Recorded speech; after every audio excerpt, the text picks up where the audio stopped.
Trenitalia delle ore 13:51 proveniente da Porto Gruaro Caorle è in arrivo al binario 2, invece che al binario 11. Attenzione! Allontanarsi dalla linea gialla.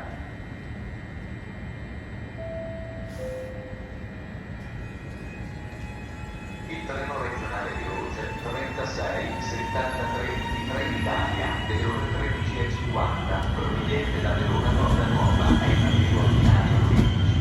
Attenzione! Allontanarsi dalla linea gialla.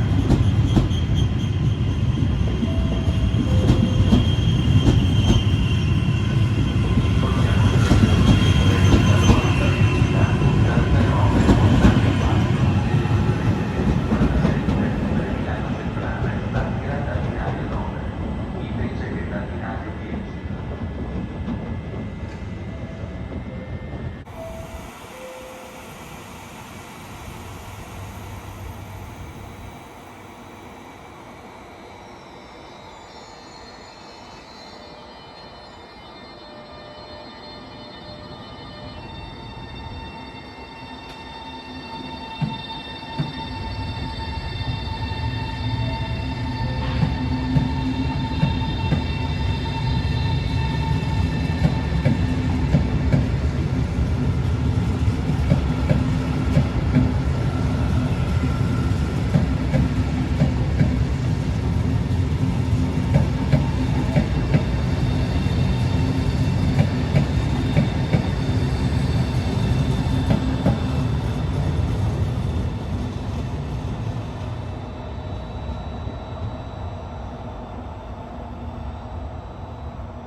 Siamo a consultare tutto il percorso individuati a Verona con strisce blu dedicate alla